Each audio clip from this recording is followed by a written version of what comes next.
Hello and welcome back to the MOOC for Masters on Academic Writing. My name is Jeremiah Hendren and I'm going to be telling you about the writing process today. I'd like to start with a quote from the famous author Isaac Asimov. "Writing to me is simply thinking through my fingers." Now this is the perfect frame to think about the writing process as a whole. Writing is not just about coming up with a final product, but it's actually a tool that you can use to figure out what you think about your topic. It's a tool you can use to get to that final product. The technique that I'd like to teach you today I call the 2.5 draft method, or simply put, make a mess, then clean it up. In the first step, you just want to get your ideas down on paper. I call this draft half because it's not really a draft. It's merely a process through which you get ideas from your subconscious mind into your conscious mind.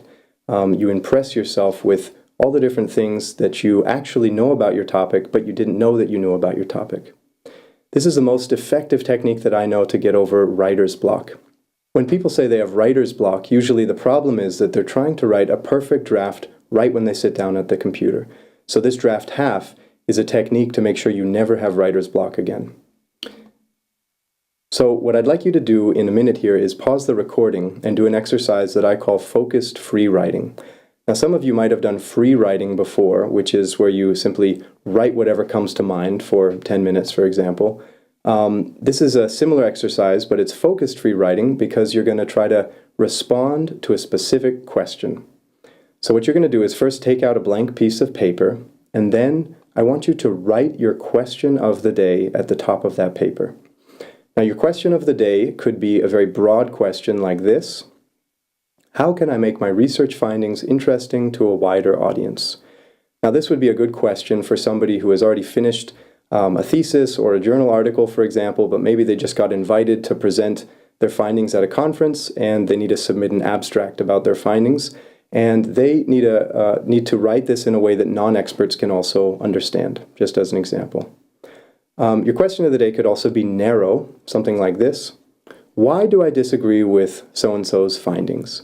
So this would be a good question for somebody who is in the thick of their work, writing, in this case, the literature review section, and they already know that they don't really agree with the findings of another author, but they haven't figured out all the details. And so today they're going to get into all the details of why they disagree. Or you could also have a middle-sized question. For example, what are the merits of X versus Y methodology? Now this would also be good for someone who's already started writing their thesis or article or whatever the project is, but they haven't quite figured out how they're going to carry out their study. So they needed to choose the merits of one methodology over another.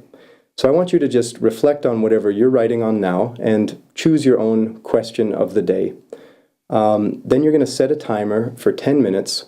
And the only rule here is this: don't stop writing for the entire 10 minutes. Even if you only write, "I don't know what to say, this is a silly exercise, why is he making us do this," whatever. Look back at your question constantly and then always try to answer that from as many different angles as possible. And I promise you'll end up coming back to the question and writing something useful. So go ahead and pause the recording here and try the exercise. So welcome back. I'd like to share a little story about this technique. When I was writing my bachelor's thesis, my advisor taught me to do this, and for about 6 months, every single morning I'd wake up at 6 and sit down at my computer with a cup of coffee, write my question of the day, set my timer, and write. And I'll tell you, every day for 6 months I didn't want to do this, and every day for 6 months, when the timer went off, I didn't want to stop. I often ask my students in class to raise their hand if they didn't want to stop, and usually at least half of the students raised their hand, that they found maybe they thought the exercise was silly when they started it, but once they got into it, they wanted to keep going. And the reason is, this is a way to simulate a flow state. Usually when we talk about flow states, we think that just maybe 5 or 10% of the time when the sun's shining, we get into the flow.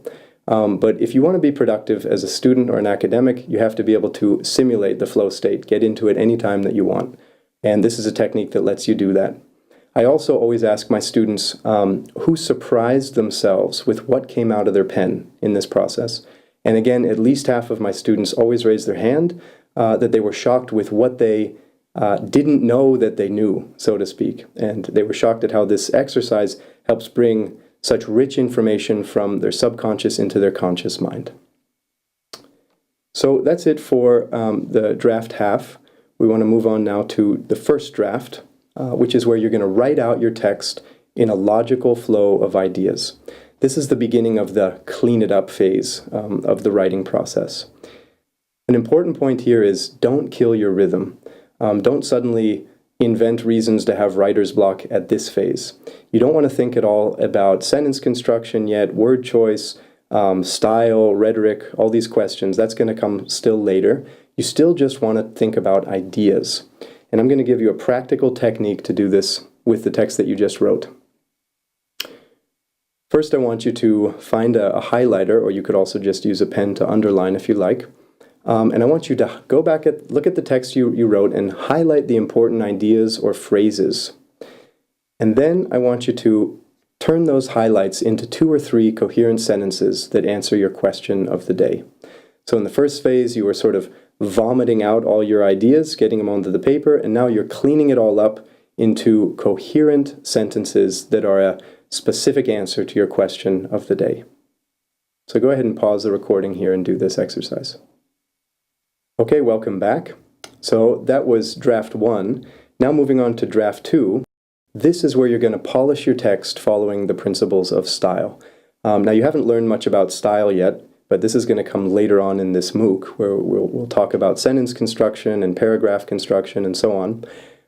The important thing here is don't touch any of this stuff until draft 2, right? Until you're at the end of this process of getting your ideas down, pulling your ideas into a logical order. Only at that point do you want to think about the most appropriate style for how to present your ideas, and also to clean up all the, incorrect syntax or grammar that you might have, or, misspellings or whatever else.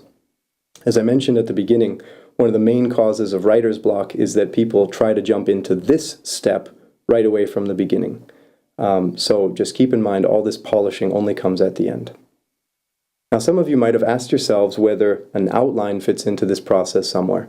And it certainly can if you like. I'm not going to go into depth on it today. But if you do want to write an outline, I'd recommend putting it in between draft half and draft 1. Now, this also depends on whether you're working in the hard sciences or the humanities, and also depends on the field you're in. I find that in the hard sciences, outlines are usually not as necessary, because if you're writing a scientific paper, the general structure of the paper is already given for you, and you need to fill in the sections, so to speak. But if you're writing in the humanities, outlines are often essential.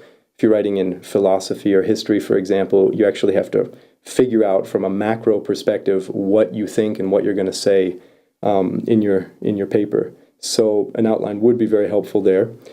And there are 2 different techniques you could use. One is called a sentence outline, where you actually write out in full sentences all the different points that you're going to make.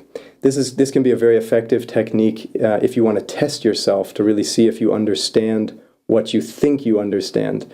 When you have to write something out in a full sentence, you often find that you don't really understand it as well as you thought you did. So this can be a good technique if you're still unsure about what you're going to say. Or alternatively, you could use a topic outline where you merely write down key words or bullet points, where you give yourself an overall frame of where you're going to go in your paper. So the most important thing to keep in mind about this 2.5 draft method is it's a technique to help you always stay in the flow. So you never have writer's block. You always know what you can do next in your writing process. And I want you to think about this as a general frame that you then have to tweak to whatever you're working on. So for you, it might not be the 2.5 draft method. It might be the 6.5 draft method or the 4.5 draft method, whatever fits for you. The point is to learn how to make a mess with your ideas and then clean them up. And you might find that different phases actually take a couple of subdrafts, right? In draft 1, you might end up having draft 1.2, 1.3. And you might even find, once you get into draft 2 or draft 1, you have to then scrap whatever you thought and go back to the beginning to draft half, because you Only once you got into figuring out the logical flow of ideas, only then you realize, wait, actually this topic isn't even the right one, and you have to go back to the beginning. So play with this technique and figure out what works best for you. So this concludes the presentation about the writing process. Thank you very much for listening, and see you next time.